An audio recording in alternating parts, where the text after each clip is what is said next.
मैं नौकरानी का काम करती थी। एक दिन मैं किचन में काम कर रही थी, तभी पीछे से मालिक का बेटा आया और मुझे पकड़कर मेरे गले को चूमना शुरू कर दिया। उस दिन मेरे साहब और मालिक घर पर नहीं थे, मैं अकेली थी और ऊपर से लेकर नीचे तक के हर हिस्से पर हाथ फेरने लगा।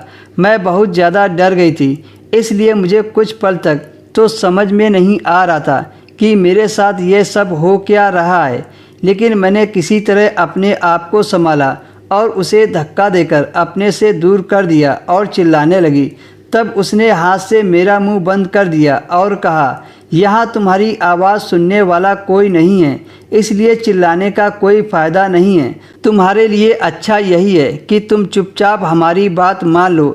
इतना कहते ही उसने मेरा हाथ पकड़ा और खींचते हुए अपने कमरे में ले गया और बेड पर पटक दिया। मैं रोते हुए उससे मुझे छोड़ देने के लिए हाथ जोड़ने लगी, लेकिन उसने मेरी एक ना सुनी और ज़बरदस्ती मेरे कपड़े खोलने लगा।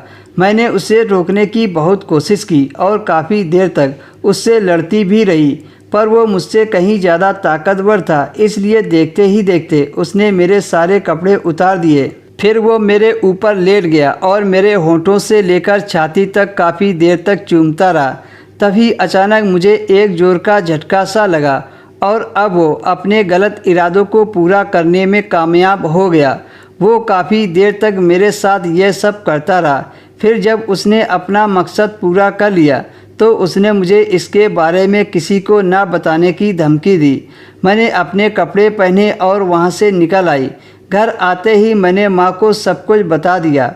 माँ मुझे लेकर पुलिस स्टेशन पहुँच गई। तब पुलिस उसको पकड़ने उसके घर पहुँची, लेकिन बड़े मालिक की पहुँच ऊपर तक थी, इसलिए उन्होंने उल्टा मुझे ही गलत साबित करने की कोशिश की। मगर पुलिस अफसर बहुत ईमानदार थे। उन्होंने मेरी मेडिकल जांच करवाई, तब रिपोर्ट से साबित हो गया कि मेरे साथ ज़बरदस्ती की गई है। फिर मालिक के बेटे को पुलिस पकड़कर अपने साथ ले गई, पर उसका भी ज़्यादा फ़ायदा नहीं हुआ। बड़े मालिक थाने में जाकर उसे छुड़ा लाए और पुलिस को घूस देकर फाइल बंद करवा दी और मालिक का बेटा बाहर आकर आराम से घूमने लगा।